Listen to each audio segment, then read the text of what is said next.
आज हम एक बहुत ही अच्छा चैप्टर लेकर के इनकम टैक्स का आए हैं, जो कि ठीक आगे का उसका चैप्टर है। तो ये है हमारा रेजिडेंट स्टेटस, निवासी स्थिति। एक करदाता भारत में कब निवासी हो सकता है, कब असाधारण निवासी हो सकता है, कब अनिवासी हो सकता है, मतलब एक करदाता के हम निवास स्थान का निर्धारण इनकम टैक्स के अंतर्गत करेंगे। तो ये चैप्टर हम आज लेकर के आए हैं। आज हम सबसे पहले आपको इस चैप्टर के संबंध में जो नियम हैं, जो धाराएं हैं, वो सब आपको बताएंगे। किस धारा में क्या कहा गया है, निवासी कितने प्रकार के होते हैं। जैसा कि हमने आपको कल धारा 2 की उपधारा 31 में बताया था, इनकम टैक्स एक्ट की धारा 2 की उपधारा 31 में बताया था कि एक व्यक्ति 8 प्रकार के व्यक्ति होते हैं, मतलब 8 प्रकार के करदाताओं को हम व्यक्ति मानते हैं और उनकी आय पर ये मान करके टैक्स लगाते हैं कि वो एक व्यक्ति साधारण व्यक्ति हैं, जैसे राम या रमेश। तो उसी प्रकार हमको जब आज निवास स्थान का निर्धारण करेंगे, जब निवासी स्थिति पढ़ेंगे, जब हम रेजिडेंटल स्टेटस पढ़ेंगे, तो उन्हीं 8 प्रकार के जो करदाता आपके हैं, जो 8 प्रकार के व्यक्ति हैं, उनके सबके निवास स्थान का निर्धारण हम यहाँ पर बताएंगे। तो जैसा कि हमने बताया कि निवास स्थान के आधार पर एक करदाता को 3 भागों में बांटा जाता है। इनकम टैक्स एक्ट के अंतर्गत एक करदाता को निवास स्थान के आधार पर 3 भागों में बांटा गया है। वो या तो भारत में निवासी हो सकता है, या भारत में असाधारण निवासी हो सकता है, या भारत में अनिवासी हो सकता है। तो ये हमारे 3 प्रकार हैं। अब हमारे जो करदाता 8 प्रकार के करदाता हैं, तो उनके 8 प्रकार के करदाताओं का निवास स्थान हमको आज पढ़ना है कि एक व्यक्ति भारत में कब निवासी होगा, कब असाधारण निवासी होगा, कब अनिवासी होगा। संयुक्त हिंदू परिवार कब भारत में निवासी होगा, कब असाधारण निवासी होगा, कब अनिवासी होगा। फर्म कब भारत में निवासी होगी, कब असाधारण निवासी होगी, कब अनिवासी होगी। कंपनी भारत में कब निवासी होगी, कब असाधारण निवासी होगी, कब अनिवासी होगी। इसी प्रकार व्यक्तियों का संघ, व्यक्तियों का समुदाय, स्थानीय सत्ता या अन्य प्रत्येक कृत्रिम व्यक्ति, ये सभी प्रकार के करदाता भारत में कब निवासी होते हैं, कब असाधारण निवासी होते हैं और कब अनिवासी होते हैं। इनका सब का हमको निवास स्थान का निर्धारण आज हम आपको यहाँ पर पढ़ाएंगे। और पढ़ाने के पहले मैं पुनः आपसे एक बार ये निवेदन करूंगा कि अगर अभी तक आपने हमारे चैनल को सब्सक्राइब नहीं किया है, तो कृपया हमारे चैनल को सबसे पहले आप सब्सक्राइब कर लीजिए, जिससे कि प्रतिदिन हमारे आने वाली वीडियो सबसे पहले आपको मिलती रहें। और इसके साथ साथ अपने मित्रों में, अपने दोस्तों में इसको शेयर जरूर कर दीजिए, जिससे कि सबके पास ये पहुँच जाए चैनल और सब लोग इसको देख करके इसका लाभ उठा सकें। तो चलिए शुरू करते हैं। रेजिडेंटल स्टेटस, निवासी स्थिति।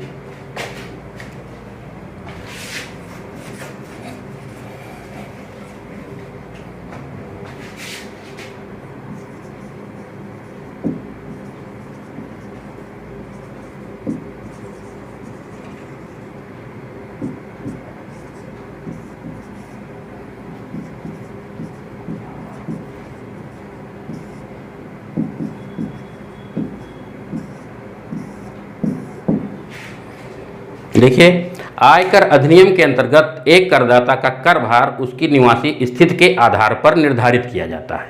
आयकर अधिनियम के अंतर्गत एक करदाता पर जो हमको टैक्स लगाना है, तो वहाँ पर निवासी स्थिति का बहुत बड़ा रोल होता है। इसलिए कहा गया है कि एक करदाता का कर भार उसकी गत वर्ष की निवासी स्थिति पर निर्भर करता है। माने उसकी कौन सी आय भारत में कर योग्य होंगी, कौन सी आय भारत में कर योग्य नहीं होंगी, इनका सब का निर्धारण हम कैसे करेंगे, निवासी स्थिति के आधार पर करेंगे। जैसे एक करदाता है, उसकी अनेकों प्रकार की आय हैं, कुछ आय वो भारत में कमाता है, कुछ आय वो विदेश में कमाता है, तो उसकी कौन कौन सी आय भारत में कर योग्य हो जाएंगी, कौन कौन सी आय भारत में कर योग्य नहीं होंगी, इसके लिए आपको निवासी स्थिति का अध्ययन करना बहुत जरूरी है।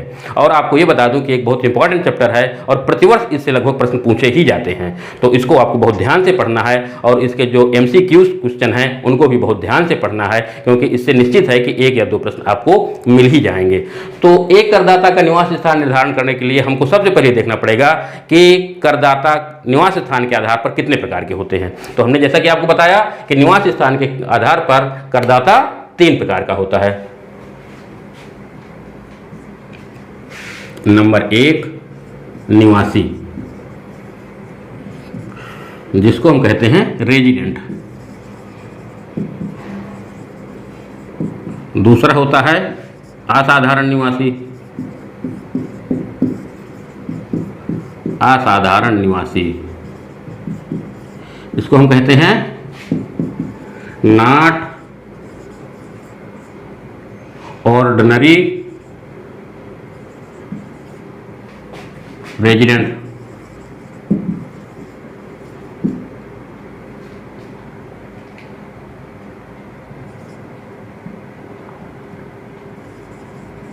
नॉट ऑर्डिनरी रेजिडेंट, और तीसरा है आपका नॉन अनिवासी या नॉन रेजिडेंट।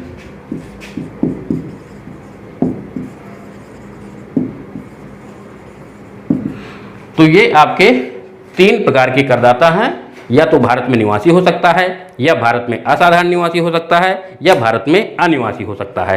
तो अब ये 3 प्रकार के निवास स्थान का निर्धारण हमको करना है। तो सर्वप्रथम हम व्यक्ति का करेंगे कि व्यक्ति भारत में कब निवासी होगा, कब असाधारण निवासी होगा, कब अनिवासी होगा। तो सबसे पहले हम व्यक्ति का देखते हैं कि एक व्यक्ति भारत में कब निवासी होगा, कब असाधारण निवासी होगा, कब अनिवासी होगा।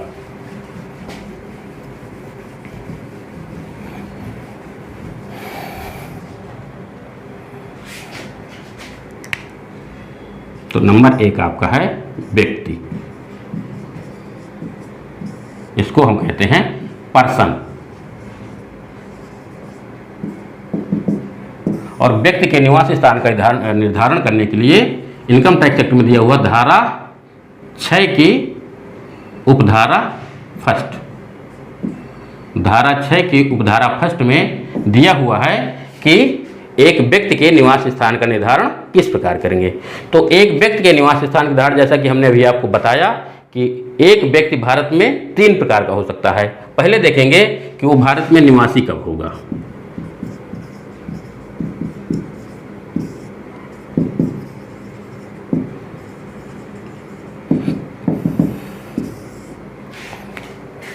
एक व्यक्ति भारत में निवासी कब होगा। तो देखिए, एक करदाता को भारत में निवासी बनने के लिए 2 आधार शर्तें दी हुई हैं। क्या दी हैं? 2 आधार शर्तें दी हुई हैं।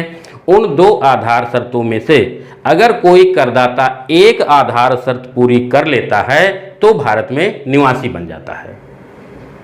कोई करदाता निम्नलिखित 2 आधार शर्तों में से अगर कोई एक आधार शर्त पूरी कर लेता है तो भारत में निवासी बन जाता है। अब वो आधार शर्तें क्या हैं, देख लीजिए।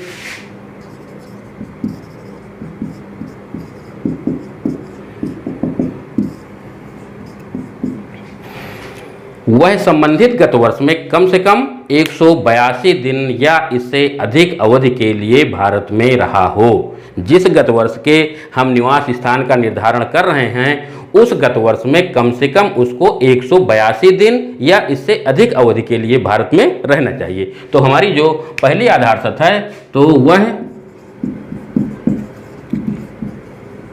संबंधित गत वर्ष में कम से कम 182 दिन या इससे अधिक अवधि तक भारत में रहा हो। तो ये तो आपकी हो गई आधार शर्त नंबर 1। अब आते हैं आधार शर्त नंबर 2 में। दूसरी आधार शर्त है वह संबंधित गत वर्ष से पूर्व के 4 वर्षों में कम से कम 365 दिन भारत में रहा हो और गत वर्ष में 60 दिन भारत में रहा हो। वह संबंधित गत वर्ष से, दूसरी आधार शर्त है वह संबंधित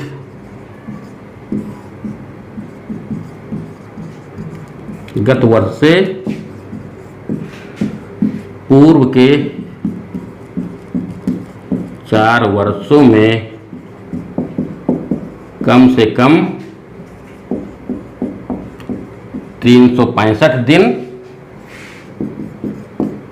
भारत में रहा हो और गत वर्ष में 60 दिन भारत में रहा हो। ये देखिए 2 आधार शर्तें हैं। इन दोनों आधार शर्तों को आप समझ लीजिए थोड़ा सा। अब क्या दिया हुआ है?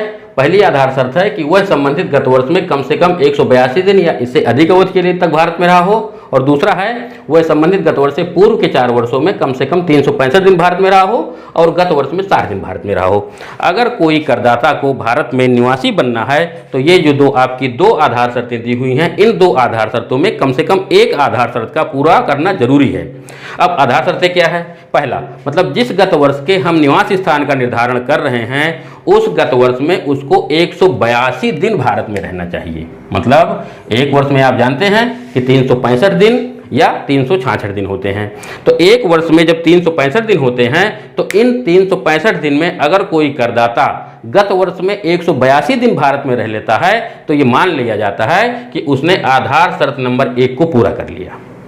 अगर कोई करदाता भारत में 182 या इससे अधिक दिन के लिए भारत में रह लेता है तो ये मान लिया जाता है कि उसने आधार शर्त नंबर 1 पूरी कर लिया। अब 182 दिन जरूरी नहीं है कि वो एक साथ रहे भारत में। अरे कभी विदेश से आ जाए, 10 दिन रह ले, 15 दिन रह ले, 1 महीना रह ले, फिर विदेश चला जाए, इसके बाद फिर भारत में आ जाए, फिर वो 50 दिन भारत में रह ले, फिर विदेश चला जाए। मतलब उसका जो पूरा 1 साल का गत वर्ष है, जो गत वर्ष हमने बताया था कि कब से शुरू होता है, 1 अप्रैल से शुरू होता है और 31 मार्च को समाप्त होता है। तो इस गत वर्ष में 1 साल में अगर उसका टोटल भारत में रहने की अवधि यदि 182 दिन या इससे अधिक अवधि की हो जाती है तो ये मान लिया जाता है कि उसने आधार शर्त नंबर 1 को पूरा कर लिया। गत वर्ष में अगर 182 दिन या इससे अधिक अवधि के लिए वो भारत में रह लेता है तो ये मान लिया जाता है कि उसने आधार शर्त नंबर 1 को पूरा कर लिया। अब देखिए, हमने जैसा कि बताया कि उसका जरूरी नहीं है कि लगातार 182 दिन रहे, वो कुछ दिन रहे फिर चला जाए, फिर आ जाए, फिर चला जाए। तो यहाँ पर जो आने का और जाने का दिन होता है, जैसे किसी व्यक्ति ने आज दिल्ली से अमेरिका जाने के लिए उड़ान भरी तो आज का दिन क्या माना जाएगा कि वो भारत में रहा है। इसी प्रकार जिस दिन वो भारत लौट करके आता है, तो जिस दिन वो अपने हवाई जहाज से भारत में उतरता है तो जिस दिन वो आता है उसको भी हम भारत में ही काउंट कर लेते हैं कि इस दिन भी वो भारत में रहा है। तो आने जाने का दिन भी भारत में जोड़ लिया जाता है और 182 दिन के लिए भी जरूरी नहीं है कि वो लगातार रहे, वो आना जाना भी कर सकता है और लगातार रह भी नहीं सकता है, परंतु उसको 182 दिन या इससे अधिक अवधि तक भारत में रहना चाहिए। अगर उसको क्या बनना है, भारत में निवासी बनना है, भारत में क्या बनना है, रेजिडेंट की श्रेणी में आना है, तो उसको कम से कम 182 दिन भारत में रहना पड़ेगा। अब मान लीजिए कोई करदाता है वो इसको पूरा नहीं कर पा रहा है, किसी गत वर्ष में 182 दिन वो भारत में नहीं रह पा रहा है, तो फिर हम देखेंगे दूसरी आधार शर्त। अगर वो इसको पूरी नहीं कर रहा है तो फिर हम उसकी दूसरी आधार शर्त देखेंगे। अगर इसको न पूरी कर रहा हो बल्कि दूसरी शर्त को पूरी कर ले तो भी हम मान लेंगे कि वो भारत में निवासी है। अब दूसरी शर्त क्या है? दूसरी शर्त है वह संबंधित गत वर्ष से पूर्व के 4 वर्षों में कम से कम 365 दिन भारत में रहा हो और गत वर्ष में 60 दिन भारत में रहा हो। मतलब जिस गत वर्ष की हम गणना कर रहे हैं, जिस गत वर्ष के हम निवास स्थान का निर्धारण कर रहे हैं, उस गत वर्ष से जो पहले के 4 साल हैं, उस गत वर्ष से जो पहले के 4 साल हैं, तो उन 4 सालों का ये देखा जाएगा कि उसने टोटल कितने दिन वो भारत में रहा है। जैसे हमारा इस समय गत वर्ष क्या चल रहा है, कर निर्धारण वर्ष हमारा चल रहा है 1 अप्रैल 2021 से 31 मार्च 2022। ये तो हमारा इस समय चल रहा है कर निर्धारण वर्ष। इसका गत वर्ष क्या हो जाएगा? इसका गत वर्ष इसका ठीक पहले वाले साल का गत वर्ष हो जाएगा। तो ये हो जाएगा 1 अप्रैल 2020 से 31 मार्च 2021 तक ये हमारा हो जाएगा गत वर्ष। तो मतलब ये हमारा जो गत वर्ष है, अगर हम इस गत वर्ष में किसी करदाता के निवास स्थान का निर्धारण कर रहे हैं तो इस गत वर्ष से पहले के जो 4 साल हैं, इस गत वर्ष को आप छोड़ देंगे, उसके पहले के साल बन जाएंगे आपका 16-17, 17-18, 18-19 और 19-20। आपके 4 साल क्या बन जाएंगे? 1916-17, 1917-18, 1918-19 और 1919-20। ये आपके पहले के 4 साल बन जाएंगे। इन 4 सालों में उसको टोटल 365 दिन भारत में रहना चाहिए। अगर कोई करदाता गत वर्ष से 4 साल के पहले भी 365 दिन भारत में रह लेता है तो भी वो आधार शर्त नंबर 2 को पूरी कर लेता है। परंतु इन पहले के 4 सालों में 365 दिन रहने के साथ साथ उसको गत वर्ष में कम से कम 60 दिन भी भारत में रहना चाहिए। माने पहले के 4 सालों में तो 365 दिन रहे और गत वर्ष में उसको कितने दिन रहना चाहिए? 60 दिन, 60 डेज। तो ये आपका जो दूसरी शर्त है, जो दूसरी आधार शर्त है, वो कह रही है संबंधित गत वर्ष से पूर्व के 4 वर्षों में कम से कम 365 दिन भारत में रहा हो और गत वर्ष में 60 दिन भारत में रहा हो तो भारत में निवासी बन जाता है। तो आपकी दूसरी आधार शर्त हो गई कि जो पहले के 4 साल हैं उसमें 365 दिन भारत में रहे और गत वर्ष में 60 दिन रहे। तो अगर इन दोनों को पूरा कर लेता है तो वो आधार शर्त नंबर 2 पूरी कर लेता है। तो इस प्रकार से अगर किसी करदाता को भारत में निवासी बनना है तो इन दो आधार शर्तों में से कोई भी एक आधार शर्त पूरी करनी पड़ेगा। अगर कोई करदाता इन दो आधार शर्तों में से एक शर्त तो पूरी कर लेता है तो फिर ये देखेंगे कि एक शर्त पूरी करने के साथ साथ अभी आपको दो शर्तों को और पूरा करना पड़ेगा, और जो दो और शर्तें हैं उनको हम कहते हैं अतिरिक्त शर्तें। तो क्या हो जाएंगी, अब हमको देखना पड़ेगा कि अतिरिक्त शर्तें क्या हैं। किसी करदाता को भारत में निवासी बनने के लिए इन दो आधार शर्तों में से कोई एक आधार शर्त पूरी करने के साथ साथ दोनों अतिरिक्त शर्तों को पूरा करना पड़ेगा, तभी वो भारत में निवासी हो सकता है। अब हम देखते हैं कि अतिरिक्त शर्तें क्या हैं।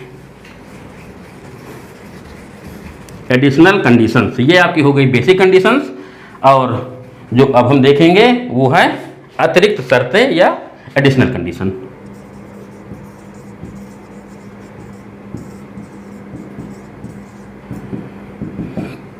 अतिरिक्त शर्तें आपकी पहली है, संबंधित गत वर्ष से पूर्व के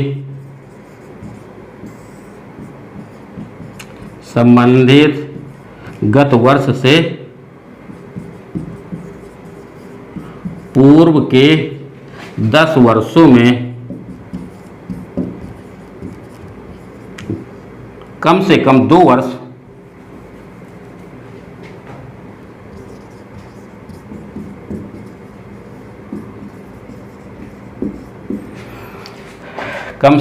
वर्ष निवासी के रूप में रहा हो।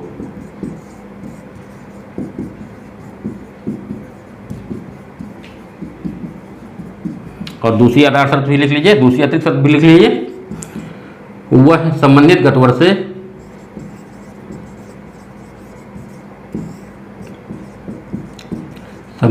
वर्ष से पूर्व के 7 वर्षों में 730 दिन भारत में रहा हो।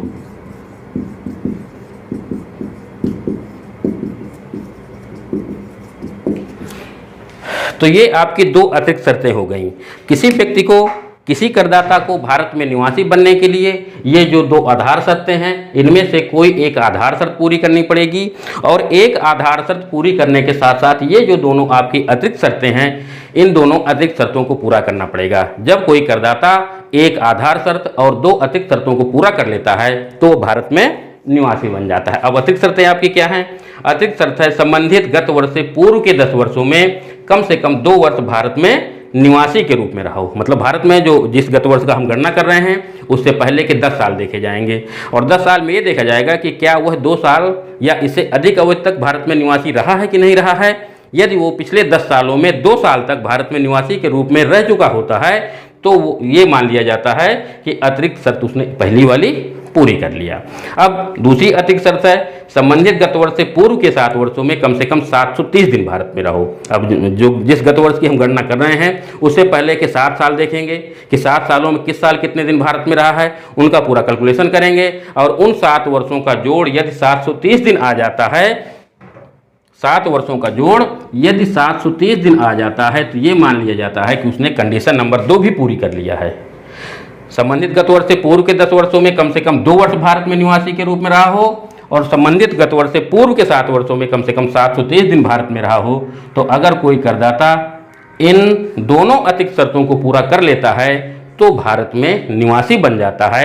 भारत में उसका जो रेजिडेंट स्टेटस है वो कहे का हो जाएगा, रेजिडेंट हो जाता है। समझ रहे हैं? तो आपकी बात बिल्कुल स्पष्ट हो गई है कि कोई करदाता अगर इन 2 आधार शर्तों में से कोई एक शर्त पूरी कर लेता है, उसके साथ साथ इन दोनों अतिरिक्त शर्तों को पूरी कर लेता है, मतलब इसमें से तो एक में काम चल जाएगा। जो आधार शर्त है तो इसमें से एक में काम चल जाएगा, परंतु जो अतिरिक्त शर्तें हैं, अतिरिक्त शर्तें में उसको दोनों अतिरिक्त शर्तों को पूरा करना पड़ेगा, तभी वो भारत में निवासी बन जाता है। अब यहाँ पर देखिए एक चीज़ आपका दिया हुआ है, जो दूसरी आधार शर्त है कि गत वर्ष में कम से कम 60 दिन भारत में रहा हो। इसको थोड़ा सा और समझ लीजिए और मैं क्लियर कर दूं आपको। देखिए जो आपकी आधार शर्त है, इन 2 आधार शर्तों में से कोई एक शर्त पूरी करनी चाहिए। अगर कोई करदाता इसको पूरी नहीं करता है तो ये देखा जाता है कि दूसरी आधार शर्त पूरी कर रहा है कि नहीं कर रहा है। तो वो दूसरी शर्त आप कह रही है कि वह संबंधित गत वर्ष से पूर्व के 4 वर्षों में कम से कम 365 दिन भारत में रहा हो। मान लीजिए कि वो गत वर्ष से पूर्व के जो हमने 4 वर्ष यहाँ पर निकाले थे उनमें वो 365 दिन तो रह लेता है, परंतु गत वर्ष में 60 दिन नहीं रह पाता है। गत वर्ष में 60 दिन नहीं रह पाता है तो क्या हो जाएगा, ये भी आधार शर्त पूरी नहीं कर रहा है और इसको तो पूरा कर ही नहीं रहा है, तो भारत में निवासी फिर नहीं बन पाएगा, क्योंकि ये आपकी बेसिक कंडीशन है, आधार शर्त है। अब देखिए जो 60 दिन है तो ये कभी कभी 60 नहीं बल्कि हम इसको भी 182 मान लेते हैं। और 182 कब मानते हैं, अगर कोई करदाता रोजगार के लिए विदेश जाता है या समुद्री जहाजी कर्मी के किसी सदस्य के रूप में जाता है, जहाजी कंपनी के सदस्य के रूप में विदेश जाता है, तो उसको दूसरी वाली शर्त में 160 की जगह में 182 दिन रहना पड़ेगा। मतलब अगर कोई करदाता पहली शर्त को मान लीजिए पूरा नहीं कर रहा है, दूसरी शर्त को पूरी कर रहा है, 4 वर्षों में 365 दिन तो भारत में रह लेता है, परंतु अगर वो रोजगार के लिए विदेश जा रहा है, कुछ कमाने विदेश जा रहा है, या समुद्री जहाजी कंपनी के रूप में या जहाजी कंपनी के रूप में काम कर रहा है, तो उसको फिर 60 दिन नहीं रहना पड़ेगा, उसको गत वर्ष में 182 दिन रहना पड़ेगा। तो जब 182 दिन वो गत वर्ष में रहेगा तो फिर आपका इससे कोई मतलब नहीं है, वो पहली शर्त पूरी कर रहा है। मतलब जैसे विदेश में रोजगार करने जाता है तो वहाँ पर आपको दूसरी शर्त से कोई मतलब नहीं, क्योंकि गत वर्ष में उसको 182 दिन रहना है, तो जब 182 दिन रह लेगा तो वो पहली शर्त ही पूरी कर लेगा। तो जब पहली शर्त पूरी कर लेगा तो हम इसको फिर 365 दिन की गणना ही नहीं करेंगे। तो ये हो गया। इसी के साथ साथ अगर कोई व्यक्ति भारतीय मूल का व्यक्ति है तो उस दशा में भी आपकी दूसरी आधार शर्त की जगह में 60 की जगह में 182 दिन भारत में रहना पड़ेगा। किसकी दशा में, यदि कोई करदाता भारतीय मूल का व्यक्ति है। अब आप पूछेंगे कि भारतीय मूल का व्यक्ति कौन है, तो भारतीय मूल के व्यक्ति को उसे कहते हैं जो खुद या उसके माता पिता या उसके दादा दादी या उसके नाना नानी, इतने लोग में से कोई भी व्यक्ति अविभाजित भारत में यदि पैदा हो जाता है तो ये मान लिया जाता है कि भारतीय मूल का है। माने कोई व्यक्ति या उसके माता पिता या उसके दादा दादी या उसके नाना नानी, इतने लोग में से कोई भी एक व्यक्ति यदि अविभाजित भारत में पैदा हो जाता है तो ये मान लिया जाता है कि भारतीय मूल का है। और यदि कोई भारतीय मूल का व्यक्ति है तो उसको गत वर्ष में कम से कम 182 दिन रहना पड़ेगा, फिर 60 दिन में काम नहीं चलेगा। तो जब कोई व्यक्ति 182 दिन गत वर्ष में रह लेगा निवासी बनने के लिए तो आपकी पहली शर्त ही पूरी हो जाएगी। तो ये आपका हमने विस्तार से आपको बता दिया कि एक व्यक्ति जो धारा 6 की उपधारा 1 में दिया हुआ है तो निवासी बनने के लिए उसको कौन कौन सी शर्तें पूरी करनी पड़ेंगी। तो निवासी बनने के लिए 2 आधार शर्त में से कोई एक आधार शर्त पूरी करनी पड़ेगी और एक आधार शर्त पूरी करने के साथ साथ इन दोनों अतिरिक्त शर्तों को पूरा करना पड़ेगा, तो वो भारत में निवासी बन जाता है। तो ये आपका निवासी की परिभाषा हो गई, निवासी की शर्तें हो गई, निवासी के नियम हो गए, निवासी के प्रावधान हो गए कि निवासी के बनने के लिए उसको क्या करना पड़ेगा। अब आप आते हैं असाधारण निवासी। दूसरी कंडीशन है असाधारण निवासी। धारा 6 की उपधारा 1 में एक करदाता को असाधारण निवासी किस दशा में होता है। हमने 3 प्रकार के करदाता बताए थे, एक तो निवासी, दूसरा असाधारण निवासी और तीसरा अनिवासी। तो दूसरा है असाधारण निवासी।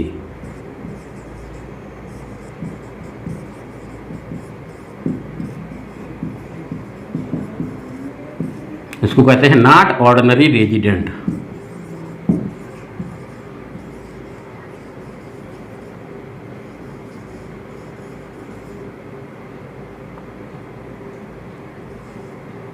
Not ordinary resident.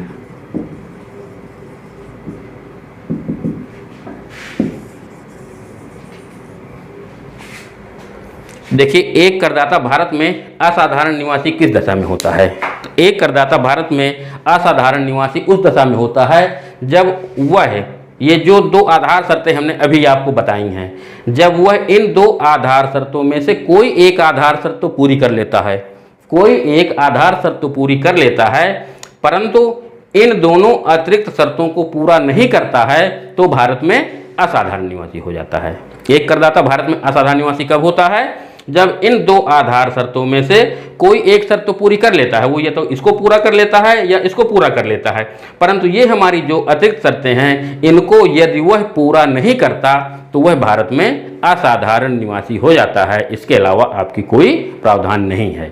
सबसे पहले जब हम किसी करदाता का निवास स्थान का निर्धारण करते हैं तो देखते हैं कि आधार शर्तें, उसने आधार शर्तें पूरी कर लिया। इसके बाद देखते हैं अतिरिक्त शर्तें, यदि अतिरिक्त शर्तें पूरी नहीं हो रही हैं तो वो फिर क्या बन जाएगा, असाधारण निवासी, नॉट ऑर्डिनरी रेजिडेंट बन जाएगा। तो ये तो आपका हो गया असाधारण निवासी की परिभाषा।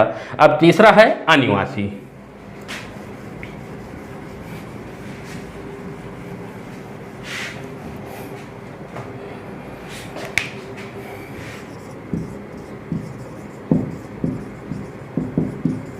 इसको कहते हैं नॉन रेजिडेंट।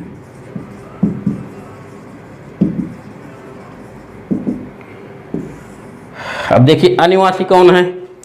अनिवासी करदाता उस दशा में कहलाता है जब कोई करदाता इन दो आधार शर्तों में से कोई भी एक आधार शर्त पूरी नहीं कर पाता है। क्या करता है, इन दो आधार शर्तों में से कोई भी एक आधार शर्त पूरी नहीं करता है तो वह अनिवासी हो जाता है। यदि कोई करदाता इन दो आधार शर्तों में से कोई भी एक आधार शर्त पूरी नहीं करता है तो अनिवासी हो जाता है, और अनिवासी की दशा में अतिरिक्त शर्तें देखी ही नहीं जाती हैं, ये व्यर्थहीन होती हैं। अनिवासी में हमने देखा कि कोई करदाता ये दो आधार शर्तें हैं, इनमें से कोई भी एक शर्त नहीं पूरी कर रहा है तो अनिवासी हो जाएगा, फिर हम उसमें अतिरिक्त शर्तों का कैलकुलेशन नहीं करेंगे। तो ये आपका अनिवासी हो गया। तो इस प्रकार से हमारा जो पहले प्रकार का करदाता था व्यक्ति, उसको हमने आपको बताया कि व्यक्ति भारत में कब निवासी होगा, कब असाधारण निवासी होगा, कब अनिवासी होगा। तो ये तो व्यक्ति की दशा में हो गया। अब हम आपको बताते हैं कि संयुक्त हिंदू परिवार भारत में कब निवासी होगा, कब असाधारण निवासी होगा, कब अनिवासी होगा।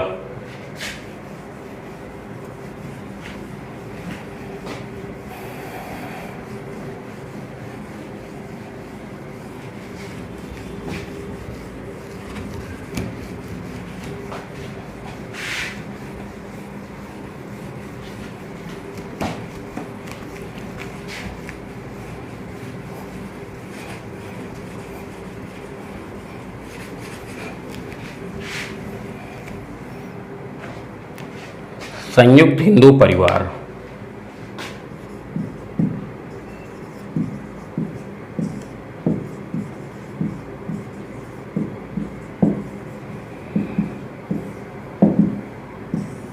संयुक्त हिंदू परिवार भारत में कब निवासी होगा, कब असाधारण निवासी होगा, कब अनिवासी होगा। तो संयुक्त हिंदू परिवार, इसकी धारा 6 की उपधारा 2, 6 की धारा 6 की उपधारा 2 के अंतर्गत दिया हुआ है संयुक्त हिंदू परिवार के निवासी स्थान का निर्धारण। तो इसका पहले हो जाएगा निवासी, रेजिडेंट।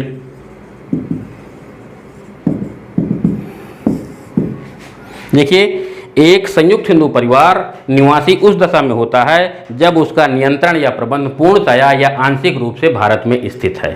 एक संयुक्त हिंदू परिवार उस दशा में निवासी होता है जब उसका नियंत्रण और प्रबंध पूर्णतया या आंशिक रूप से भारत में स्थित है। तो ये माना जाता है कि यह संयुक्त हिंदू परिवार क्या हो जाएगा, भारत में निवासी है।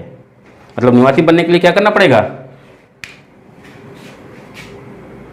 नियंत्रण एवं प्रबंध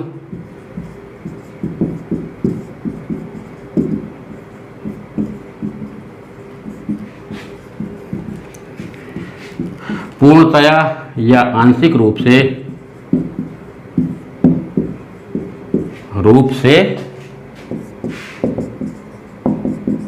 भारत में स्थित है।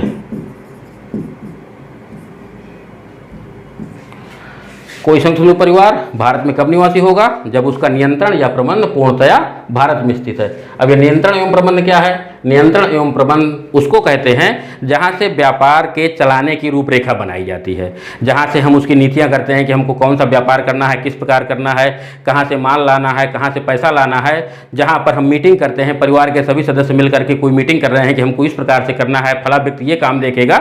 मतलब जहां से हम उसका पूरा देख रेख करते हैं, नीतियां बनाते हैं, जहां पर हम बैठ करके मीटिंग कर लेते हैं, जहां पर सलाह भी मशवरा कर लेते हैं, तो वहां पर माना जाता है कि नियंत्रण और प्रबंध। अगर कोई संयुक्त हिंदू परिवार है और उसका नियंत्रण और प्रबंध, मीटिंगें हैं और नियोजन है, योजना है, ये सब भारत से बन रही हैं पूर्णतया या आंशिक रूप से, तो ये मान लिया जाता है कि ये संयुक्त हिंदू परिवार भारत में निवासी है। मतलब अगर कोई संयुक्त हिंदू परिवार का पूर्णतया या आंशिक रूप से भी नियंत्रण और प्रबंध भारत में है तो वो परिवार भारत में क्या हो जाएगा, निवासी हो जाएगा। नंबर 2, असाधारण निवासी।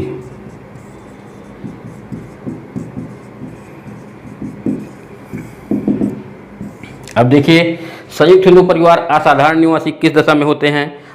संयुक्त हिंदू परिवार असाधारण निवासी उस दशा में होते हैं जब उनका कर्ता, कर्ता माने परिवार का जो मालिक होता है, जो मुखिया होता है, अगर उसका कर्ता, हमने जो अभी आपको 2 आधार शर्तें बताई थी, उन 2 आधार शर्तों में से कोई एक आधार शर्त तो पूरी कर लेता है, उसका कर्ता हिंदू अविवाहित परिवार का जो मालिक है उन 2 आधार शर्तों में से कोई एक आधार शर्त को पूरी कर लेता है, परंतु दोनों अतिरिक्त शर्तों को पूरा नहीं करता, तो ये मान लिया जाता है कि ये संयुक्त हिंदू परिवार भारत में असाधारण निवासी होगा। मतलब जो हमने 2 आधार शर्तें बताई हैं, किसकी दशा वाली? व्यक्ति की दशा वाली। हमने जो पर्सन बताई थी धारा 6 की उपधारा 1 में, धारा 6 की उपधारा 1 में हमने आपको बताया था कि एक व्यक्ति भारत में कब निवासी होता है, कब असाधारण निवासी होता है, कब अनिवासी होता है। तो वहाँ पर हमने आपको बताया था निवासी की दशा में कि कोई करदाता निवासी उस दशा में होता है जो 2 आधार शर्तों में से कोई एक शर्त पूरी कर लेता है और दोनों अतिरिक्त शर्तों को पूरी कर लेता है, तो भारत में निवासी बन जाता है।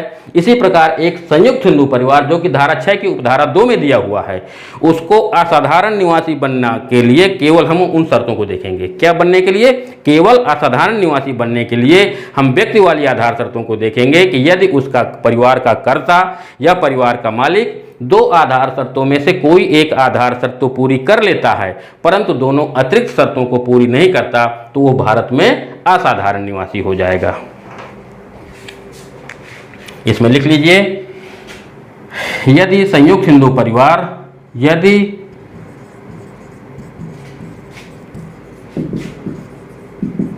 परिवार का कर्ता दोनों आधार शर्तों में से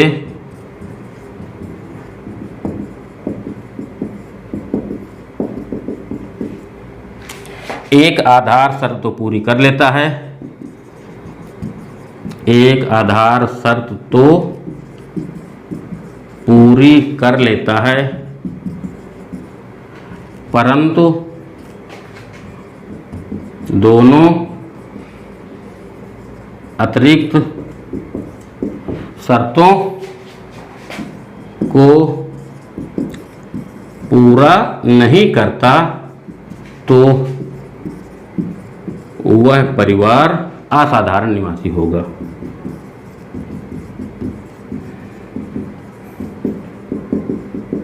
मतलब कोई संयुक्त हिंदू परिवार भारत में असाधारण निवासी कब होगा? जब 2 आधार शर्तों में से कोई एक आधार शर्त तो पूरी कर लेता है, परंतु दोनों अतिरिक्त शर्तों को पूरी नहीं करता, तो भारत में वो असाधारण निवासी हो जाता है।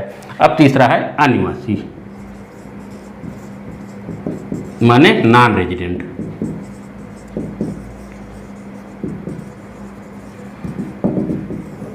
एक संयुक्त हिंदू परिवार भारत में कब अनिवासी होता है? देखिए, एक संयुक्त हिंदू परिवार भारत में अनिवासी उस दशा में होता है जब उसका नियंत्रण और प्रबंध पूर्णतया भारत के बाहर हो जाता है। यदि उसका नियंत्रण और प्रबंध पूर्णतया भारत के बाहर स्थित है, तो वो भारत में अनिवासी हो जाता है। बस यही इसकी परिभाषा है। अनिवासी जब नियंत्रण एवं प्रबंध पूर्णतया भारत के बाहर स्थित हो।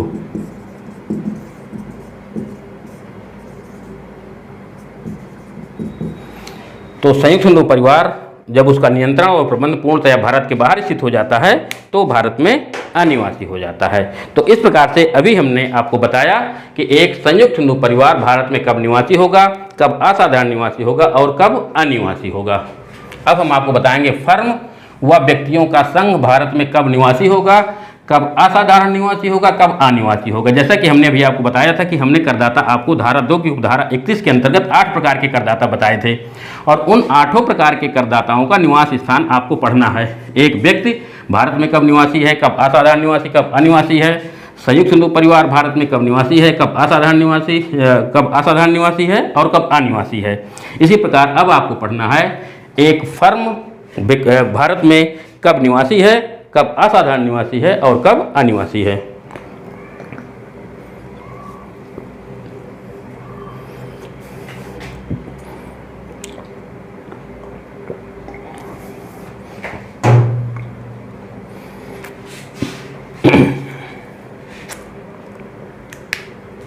तो फर्म के निवास स्थान का निर्धारण करना है। एक साथ कर लेते हैं। फर्म व्यक्तियों का संघ व व्यक्तियों का समुदाय।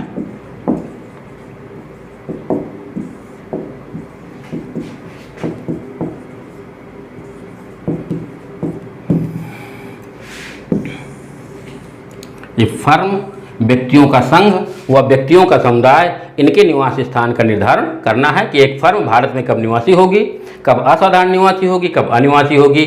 व्यक्तियों का संघ भारत में कब निवासी होगा, कब असाधारण निवासी होगा, कब अनिवासी होगा। व्यक्तियों का समुदाय कब भारत में निवासी होगा, कब असाधारण निवासी होगा, कब अनिवासी होगा।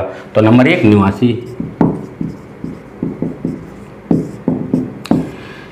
ये तीनों व्यक्तियों का संघ, व्यक्तियों का समुदाय व फर्म किसी भी गत वर्ष में निवासी उस दशा में होती हैं जब उनका नियंत्रण एवं प्रबंध पूर्णतया या आंशिक रूप से भारत में स्थित है, तो ये क्या हो जाएंगी, भारत में निवासी हो जाती हैं। फर्में, व्यक्तियों का संघ या व्यक्तियों का समुदाय किसी भी गत वर्ष में भारत में निवासी उस दशा में होते हैं जब इनका नियंत्रण और प्रबंध भारत में स्थित है, पूर्णतया या आंशिक रूप से भारत में स्थित है, तो ये भारत में निवासी हो जाते हैं।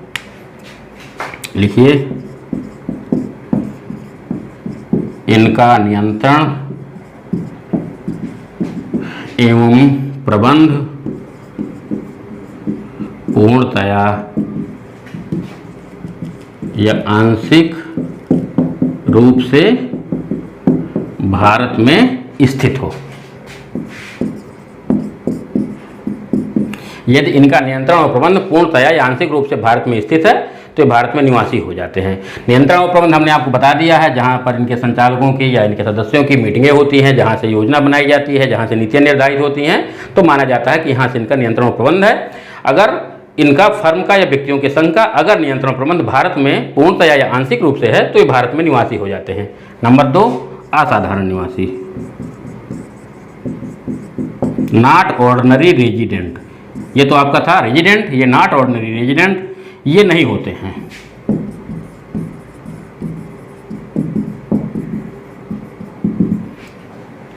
ये हमारे जो फर्म, व्यक्तियों का संघ, व्यक्तियों का समुदाय, ये किसी भी गत वर्ष में असाधारण निवासी नहीं हो सकते हैं। ये किसी भी गत वर्ष में असाधारण निवासी नहीं होते हैं। अब इनको देखते हैं अनिवासी।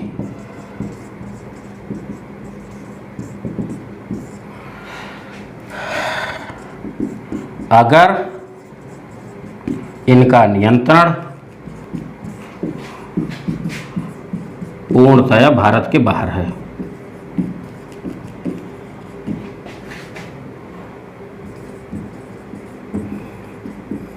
ये अनिवासी किस दशा में होते हैं? अनिवासी उस दशा में होते हैं जब इनका नियंत्रण और प्रबंध पूर्णतया भारत के बाहर अगर स्थित है तो ये क्या हो जाएंगे? ये अनिवासी हो जाते हैं। तो ये आपका फर्म, व्यक्तियों का संघ और व्यक्तियों के समुदाय के निवास स्थान का निर्धारण इस प्रकार से आपको पढ़ना है। अब हम आते हैं कंपनी।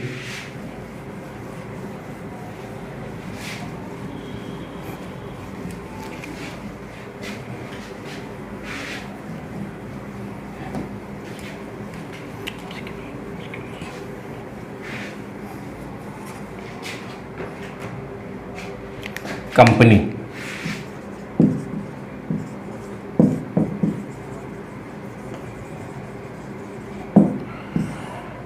कंपनियों के निवास स्थान का निर्धारण हम किस प्रकार करते हैं?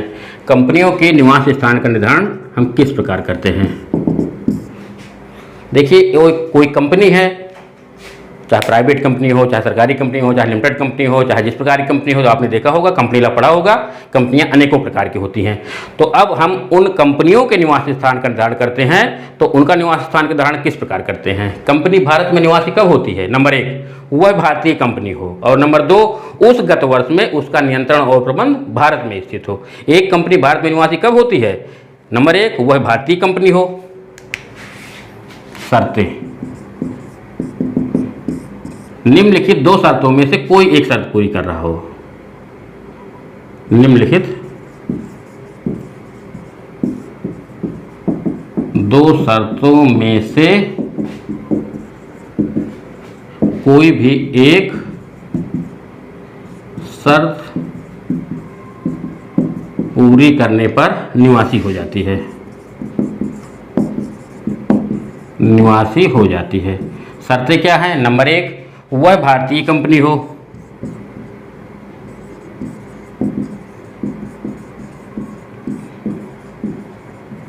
वह भारतीय कंपनी हो, और नंबर 2, उस गत वर्ष में उसका नियंत्रण एवं प्रबंध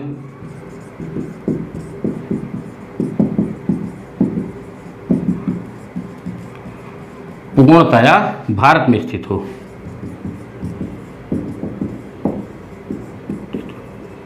तो ये आपकी 2 शर्तें हैं। इन 2 शर्तों में से कोई कंपनी यदि एक शर्त को पूरी कर लेती है तो भारत में निवासी बन जाती है। शर्तें क्या है? वह भारतीय कंपनी हो। भारतीय कंपनी का मतलब आप जानते हैं, जिसका रजिस्ट्रेशन, जिसका निर्माण भारतीय कंपनी अधिनियम के अंतर्गत हो। दूसरा है, उस गत वर्ष में उसका नियंत्रण और प्रबंध पूर्णतः भारत में स्थित हो। मान लो कोई भारतीय कंपनी नहीं है, कोई विदेशी कंपनी है, तो भारत में यदि व्यापार कर रही है, उसका नियंत्रण और प्रबंध पूर्णतः यदि भारत में स्थित है, तो वो क्या मान ली जाएगी? भारत में निवासी मान ली जाएगी, रेजिडेंट मान ली जाएगी। 2 शर्तें हैं, वह भारतीय कंपनी हो, मतलब उसका रजिस्ट्रेशन भारतीय कंपनी अधिनियम के अंतर्गत हुआ हो, तो मान लिया जाता है कि पहली शर्त पूरी हो गई, तो क्या हो जाएगी? वह निवासी कंपनी हो जाएगी। अगर कोई दूसरी कंपनी है जिसका रजिस्ट्रेशन पहली शर्त पूरी नहीं कर रहा है, कोई विदेशी कंपनी है, तो अगर किसी गत वर्ष में उसका नियंत्रण एवं प्रबंध पूर्णतया भारत में स्थित है, तो ये मान लिया जाता है कि ये क्या है? ये भारत में निवासी है। 17-18 से कुछ चेंजिंग किया है, जो नंबर 2 वाली पॉइंट है, इसको बदल करके कर दिया है कि उस वर्ष में, उस गत वर्ष में उसका प्रभावी प्रबंध का स्थान भारत में रहा हो। क्या रहा हो? प्रभावी प्रबंध का स्थान भारत में रहा हो।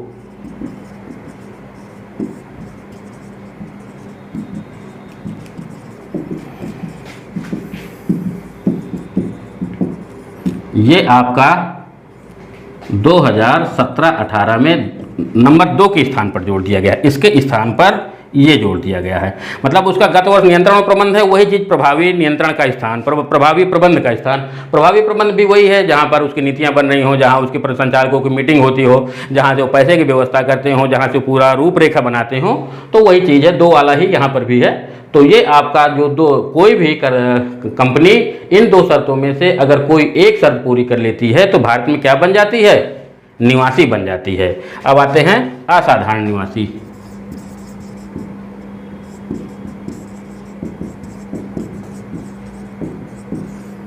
कंपनियां असाधारण निवासी कब होती हैं?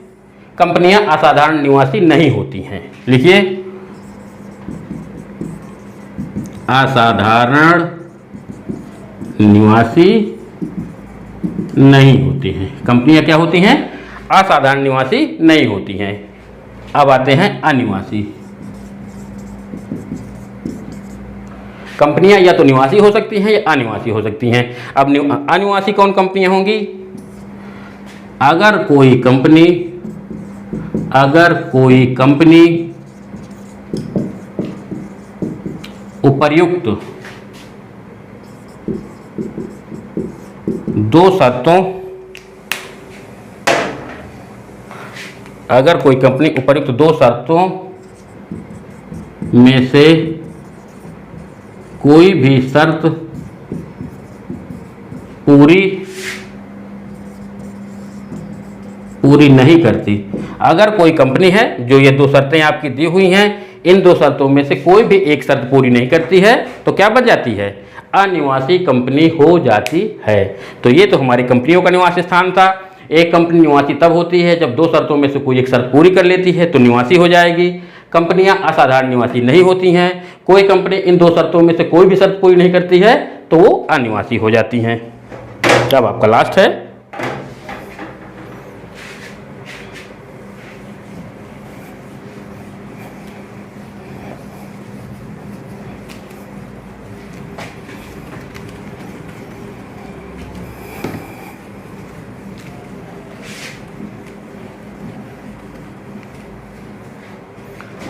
स्थानीय सत्ता और प्रत्येक कृत्रिम व्यक्ति। ये 2 चीज आपके बचे हैं, बाकी आपका सब हो गया। स्थानीय सत्ता एवं प्रत्येक अन्य कृत्रिम व्यक्ति। स्थानीय सत्ता, प्रत्येक अन्य कृत्रिम व्यक्ति। अभी देखिए स्थानीय सत्ता क्या है। स्थानीय सत्ता तो आप जानते हैं, जैसे नगर पालिका, नगर पंचायतें, विद्युत, जिला परिषदें हैं, ये सब स्थानीय सत्ता हैं। तो इनके निवास स्थान की धारणा आपको करना है कि भारत में कब निवासी होती हैं, कब असाधारण निवासी होती हैं और कब अनिवासी होती हैं। निवासी, असाधारण निवासी और अनिवासी। ये निवासी कब होती हैं? जब इनका नियंत्रण और प्रबंध पूर्णतया भारत के बाहर स्थित है। ये निवासी उस दशा में होती हैं जब स्थानीय सत्ता का और प्रत्येक अन्य कृत्रिम व्यक्ति का नियंत्रण और प्रबंध पूर्णतया या आंशिक रूप से अगर भारत में स्थित है तो क्या हो जाएंगी? ये निवासी हो जाएंगी। यदि इनका नियंत्रण एवं प्रबंध पूर्णतया या आंशिक रूप से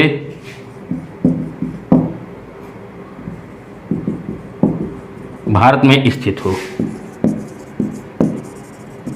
इनका नियंत्रण और प्रबंध पूर्णतया या आंशिक रूप से यदि भारत में स्थित है तो क्या हो जाएगा? ये निवासी हो जाते हैं। असाधारण निवासी कब होते हैं? ये असाधारण निवासी नहीं होते हैं। ये असाधारण निवासी नहीं होते हैं। और अनिवासी कब होते हैं? जब इनका नियंत्रण और प्रबंध पूर्णतया भारत के बाहर है तो ये क्या हो जाएंगे? अनिवासी हो जाएंगे।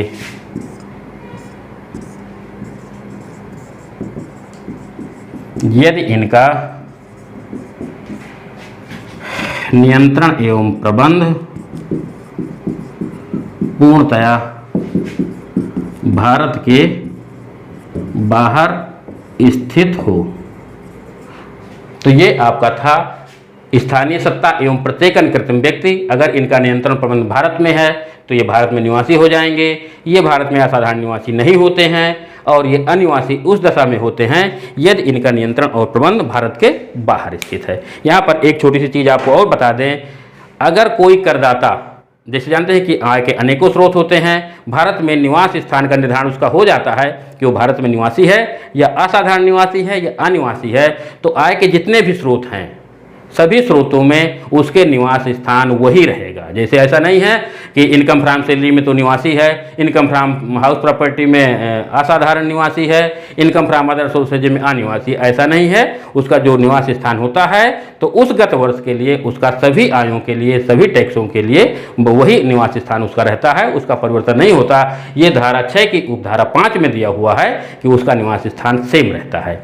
तो ये तो हमारा निवासी स्थिति का चैप्टर था, वो हमने आपको विस्तार से उसकी पूरी थ्योरी आपको बता दिया, उसकी पूरी धाराएं आपको बता दिया, उसके पूरे नियम आपको बता दिया कि किस प्रकार से हम किसी करदाता के निवास स्थान का निर्धारण करेंगे, किस प्रकार से हम व्यक्ति का निर्धारण करेंगे, कंपनी का करेंगे, स्थानीय सत्ता का करेंगे, कृत्रिम व्यक्ति का करेंगे। तो ये हमारी थ्योरी थी। अब हमको आपको इसके जो MCQs क्वेश्चन हैं उनको बताना है, आपके जो ऑब्जेक्टिव क्वेश्चन है उनको बताना है, वो भी हम आपको विस्तार से। तो बच्चों, अभी आपने देखा हमारा जो निवासी स्थिति या रेजिडेंटल स्टेटस का जो चैप्टर था उसको हमने आपको विस्तार से बताया है कि एक करदाता भारत में कब निवासी होता है, कब असाधारण निवासी होता है, कब वो अनिवासी होता है। तो निवासी स्थान के आधार पर हम एक करदाता को 3 भागों में बांटते हैं। ये हमने आपको पूरा विस्तार से अभी आपको बताया है।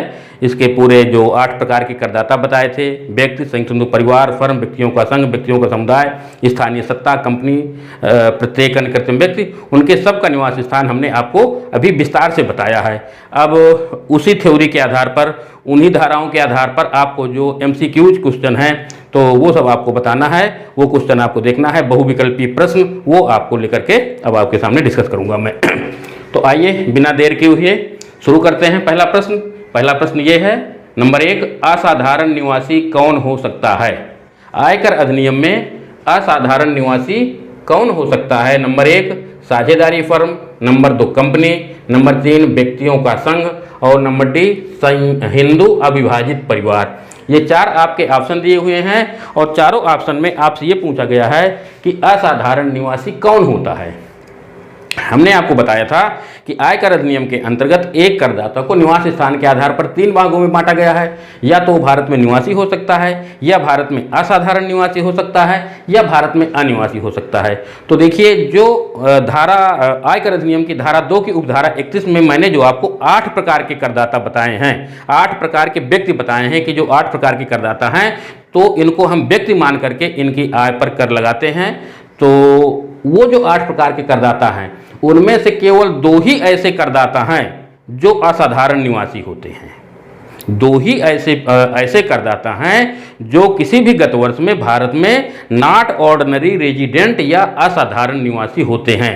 बाकी 8 में से 6 करदाता आपके केवल 2 प्रकार के निवासी होते हैं। या तो भारत में वो निवासी होते हैं या अनिवासी होते हैं, माने या तो भारत में वो रेजिडेंट होते हैं या नॉन रेजिडेंट होते हैं, नॉट ऑर्डिनरी रेजिडेंट नहीं होते।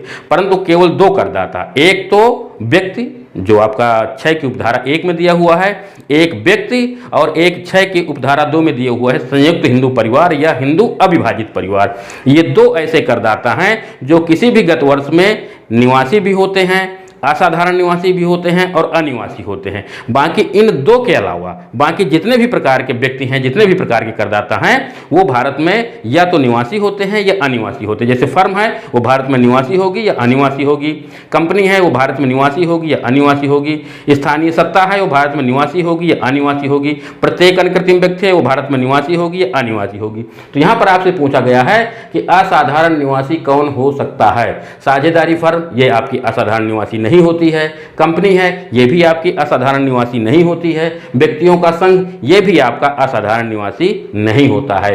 केवल हिंदू अविभाजित परिवार ये एक ऐसा करदाता है जो किसी भी गत वर्ष में असाधारण निवासी हो सकता है। माने हिंदू अविभाजित परिवार किसी भी गत वर्ष में निवासी भी हो सकता है, असाधारण निवासी भी हो सकता है, अनिवासी भी हो सकता है। तो ये आपका जो ऑप्शन डी है ये आपका राइट आंसर है। हिंदू अविभाजित परिवार किसी भी गत वर्ष में असाधारण निवासी हो सकता है। अब आइए दूसरे प्रश्न में। दूसरा प्रश्न आपको कह रहा है निवास स्थान के आधार पर करदाताओं को कितने भागों में बांटा जाता है। निवास स्थान के आधार पर किसी करदाता को कितने भागों में बांटा जाता है, अभी हमने आपको बहुत विस्तार से बताया है। ऑप्शन आपके दिए हुए हैं, नंबर ए भारतीय व विदेशी, नंबर 2 निवासी तथा गैर निवासी, नंबर सी निवासी असाधारण निवासी एवं अनिवासी, और डी दिया हुआ है व्यक्ति, फर्म तथा कंपनियां। तो ये आपके 4 ऑप्शन दिए हुए हैं। इन 4 ऑप्शनों में आपको बताना है कि निवास स्थान के आधार पर करदाताओं को कितने भागों में बांटा जाता है। तो निवास स्थान के आधार पर करदाताओं को 3 भागों में बांटा जाता है, मैंने आपको बताया था। और वो भाग क्या है? निवासी, असाधारण निवासी एवं अनिवासी। तो यहाँ पर भी आपका आंसर सी सही है। आंसर आपका दूसरे प्रश्न का सी सही है कि एक करदाता के निवास स्थान के आधार पर करदाता को 3 भागों में बांटा गया है। वो किसी भी गत वर्ष में निवासी हो सकता है, असाधारण निवासी हो सकता है या अनिवासी हो सकता है। तो आपका निवास स्थान के आधार पर जो सी ऑप्शन है वो सी ऑप्शन यहाँ पर सही हो जाएगा। अब नंबर 3 आता है करदाता की निवासी स्थिति प्रत्येक वर्ष क्या होती है? बदल सकती है, निश्चित बदलेगी, नहीं बदलती है, इनमें से कोई नहीं। माने करदाता की निवास स्थिति प्रत्येक वर्ष, किसी भी गत वर्ष में जो आपका करदाता है उसकी निवासी स्थिति बदलती रहती है। किसी गत वर्ष में वो निवासी हो सकता है, किसी गत वर्ष में वो असाधारण निवासी हो सकता है, किसी गत वर्ष में अनिवासी हो सकता है। क्योंकि मैंने आपको जब पढ़ाया है कि निवासी की शर्तें दूसरी हैं, उन शर्तों में से अगर शर्तें पूरी नहीं करता है तो असाधारण निवासी हो जाएगा, बेस शर्तें पूरी नहीं करेगा तो अनिवासी हो जाएगा, असाधारण निवासी हो जाएगा। मतलब सबकी शर्तें अलग अलग हैं। तो एक करदाता का ऐसा जरूरी नहीं है कि जिस गत वर्ष में वो निवासी है अगले साल भी निवासी रहेगा, मतलब बदल सकती है। एक करदाता अगर इस गत वर्ष में निवासी है तो उसके पहले वाले गत वर्ष में वो असाधारण निवासी रहा होगा, आगे आने वाले साल में वो निवासी भी अनिवासी भी हो सकता है। तो इसका मतलब क्या हुआ कि तीसरा सवाल आप कह रहा है कि करदाता की निवास स्थिति प्रत्येक वर्ष बदल सकती है। ये भी जरूरी नहीं कि निश्चित बदलेगी। मान लीजिए जो कंडीशन पिछले साल थी वही कंडीशन इस साल है तो निश्चित है कि बदलेगी भी नहीं, बदल भी नहीं सकती है। परंतु ज़्यादातर स्थितियों में आपका जो आंसर है कि किस करदाता की निवास स्थिति प्रत्येक वर्ष बदल सकती है। अगर उसके भारत में रहने के आधार पर कैलकुलेशन करते हैं तो हो सकता है कि बदल सकती है। ये जरूरी नहीं है कि उसकी निवासी स्थिति प्रत्येक वर्ष बराबर रहे, तो बदल सकती है। तो आपका ए इसमें राइट आंसर हो जाएगा।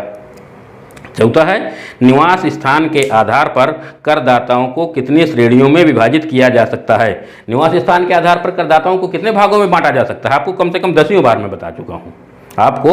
तो जिस प्रकार से हम आपको बताते हैं, एक एक चीज़ कई बार बताते हैं, तो उस आधार पर तो आपको हर चीज़ रट जाना चाहिए। किताब देखने की तो कोई आवश्यकता ही नहीं है।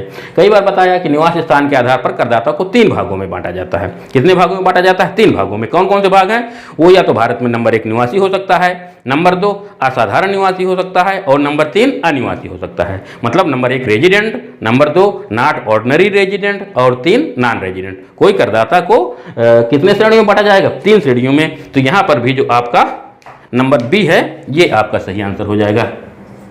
Number B 3। एक करदाता को निवास स्थान के आधार पर कितने भागों में बांटा जाता है? 3 भागों में बांटा जाता है। तो यहां पर आपका बी आंसर सही हो जाएगा। तो ये आपके 4 प्रश्न कंप्लीट हो गए। अब आते हैं 5वें में।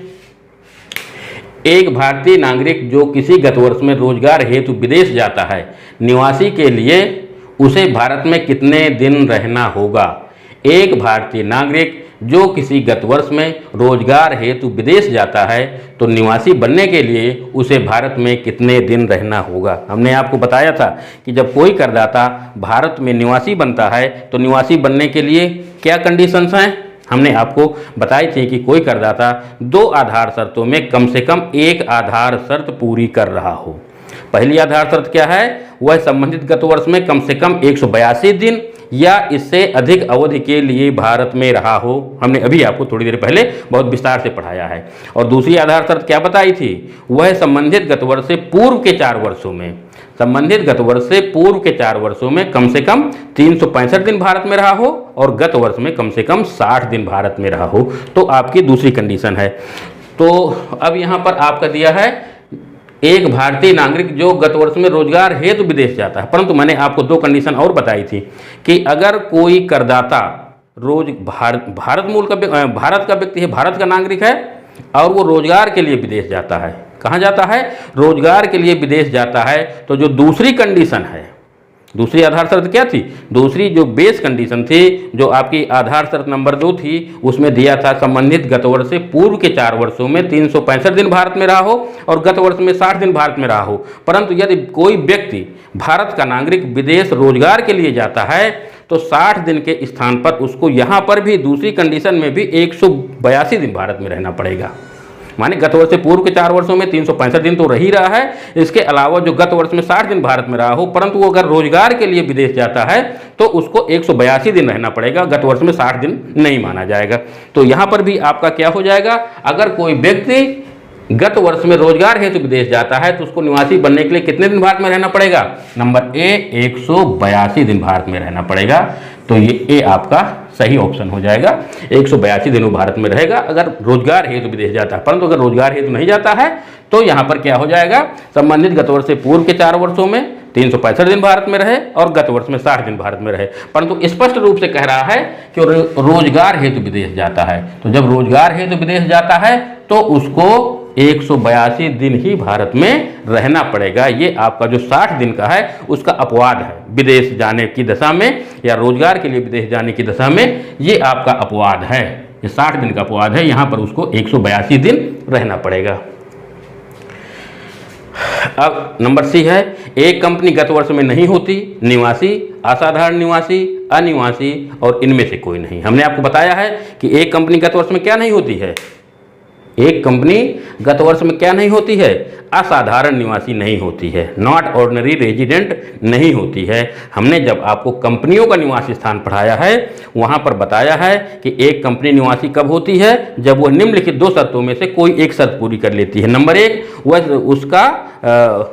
1 वह भारतीय कंपनी हो, मतलब उसका नियंत्रण, नंबर 1 जो भारतीय कंपनी हो मतलब उसका रजिस्ट्रेशन भारतीय कंपनी अधिनियम के अंतर्गत हुआ हो, और दूसरी कंडीशन है उसका नियंत्रण और प्रबंध भारत में स्थित हो, पूर्णतया भारत में स्थित हो। तो वो निवासी होगी, और कंपनियां बताया था असाधारण निवासी कंपनी नहीं होती हैं, और अनिवासी कंपनी वह होती है जो निवासी की शर्तों को पूरा नहीं करती है, तो क्या हो जाती है, अनिवासी हो जाती है। तो यहाँ पर पूछता है कि ये कंपनी गत वर्ष में नहीं होती है, तो क्या नहीं होती है, असाधारण निवासी नहीं होती है, मतलब नॉट ऑर्डिनरी रेजिडेंट कोई भी कंपनी किसी भी गत वर्ष में नहीं होती है। एक कंपनी किसी भी गत वर्ष में असाधारण निवासी नहीं हो सकती है। अभी हमने जब आपको पहला सवाल बताया है, आपको एमसीक्यू का क्वेश्चन नंबर 1 जब बताया है, तो वहां पर भी बताया है कि केवल 2 प्रकार के ऐसे करदाता हैं जो असाधारण निवासी होते हैं। नंबर 1, एक तो व्यक्ति होता है और दूसरा संयुक्त हिंदू परिवार होता है। बस केवल इन 2 करदाताओं को छोड़ करके तीसरे जो अन्य सभी करदाता हैं वो सब केवल निवासी हो सकते हैं या अनिवासी हो सकते हैं, असाधारण निवासी नहीं होते हैं। तो 6वां भी आपको हो गया, इसमें आंसर हो जाएगा नॉट ऑर्डिनरी रेजिडेंट। अब आते हैं 7वें में, एक व्यक्ति आय प्राप्त कर सकता है। एक व्यक्ति है वो आय कैसे प्राप्त कर सकता है, भारत में, भारत के बाहर, भारत में तथा भारत के बाहर कहीं भी नहीं। एक व्यक्ति है कहीं भी आय कमा सकता है, भारत में भी कमा सकता है, भारत के बाहर भी आय कमा सकता है। ऐसा कोई जरूरी थोड़ा कि आपको भारत में सर्विस करना पड़ेगा, आपको भारत में आय कमाना पड़ेगा। आप भारत में सर्विस करते हैं, आपने विदेश में कोई प्रॉपर्टी खरीद ली है, कोई आपने मकान संपत्ति खरीद ली है, या आपने विदेश के किसी बैंक में पैसा जमा कर दिया है, तो वहां से आपको इंटरेस्ट मिल रहा है, तो आपकी विदेशी आय हो गई। मतलब एक व्यक्ति भारत में भी आय कमा सकता है तथा भारत के बाहर भी आय कमा सकता है। तो यहां पर आपका सी आंसर सही हो जाएगा। यहां पर आपका सी आंसर सही हो जाएगा कि एक व्यक्ति भारत में भी आय कमा सकता है और भारत के बाहर भी आय कमा सकता है। अब 8वें प्रश्न में आते हैं, एक व्यक्ति जो किसी गत वर्ष में निवासी है अगले गत वर्ष में होगा। एक व्यक्ति जो किसी गत वर्ष में निवासी है अगले गत वर्ष में होगा, निवासी होगा, असाधारण निवासी होगा या अनिवासी होगा, और डी है इनमें से कोई नहीं। एक व्यक्ति जो किसी गत वर्ष में निवासी है अगले गत वर्ष में होगा, निवासी, असाधारण निवासी, अनिवासी, इनमें से कोई नहीं। देखिए हमने आपको बताया है कि गत वर्ष किसी भी करदाता का हर साल निवास स्थान बदल सकता है। जरूरी नहीं है कि इस साल निवासी है तो अगले साल निवासी हो जाएगा, या कोई क्रमबद्ध नहीं है कि इस साल निवासी है तो अगले साल असाधारण निवासी हो जाएगा, फिर उसके तीसरे साल अनिवासी हो जाएगा, ऐसा कुछ नहीं है। निवास स्थान का निर्धारण उसके भारत में रहने पर निर्भर होता है। वो भारत में कितने दिन रहता है, क्या कंडीशन है, आधार शर्तों को पूरी करता है कि नहीं करता है, जो अतिरिक्त शर्तें हैं उनको पूरी करता है कि नहीं करता है, तो उसी आधार पर उसके निवास स्थान का निर्धारण हो जाता है। उसके भारत में रहने के आधार पर निर्धारण हो जाता है कि कब वो भारत में निवासी होगा, कब भारत में असाधारण निवासी होगा और कब भारत में अनिवासी होगा। तो ये कहना गलत है कि कहीं एक व्यक्ति जो किसी गत वर्ष में भारत में निवासी है अगले वर्ष वो निवासी होगा कि असाधारण निवासी होगा कि अनिवासी होगा, तो क्या कहेंगे, इनमें से कोई नहीं।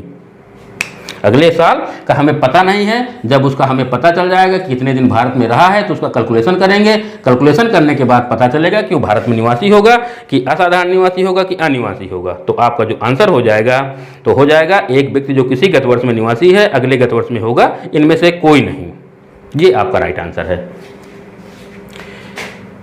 एक व्यक्ति की कुल आय का कर निर्धारण होने का आधार है। 9वां क्वेश्चन है, एक व्यक्ति की कुल आय का निर्धारण होने का आधार है भारत में उसकी नागरिकता, भारत में उसकी निवासीय स्थिति, नागरिकता व निवासीय स्थिति दोनों, उपर्युक्त में कोई नहीं। देखिए एक व्यक्ति जो आय कमाता है, मतलब आय के लिए भी हमने आपको बताया वो भारत में भी आय कमा सकता है और भारत के बाहर भी, मतलब विदेश में भी आय कमा सकता है।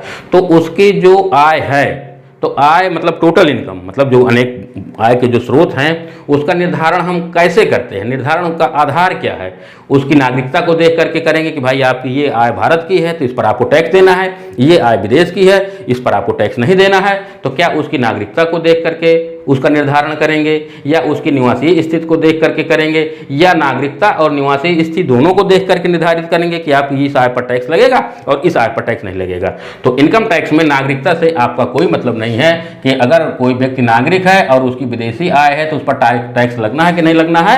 इनकम टैक्स में इससे कोई मतलब नहीं है। इनकम टैक्स में केवल और केवल मतलब है आपकी निवासी स्थिति से।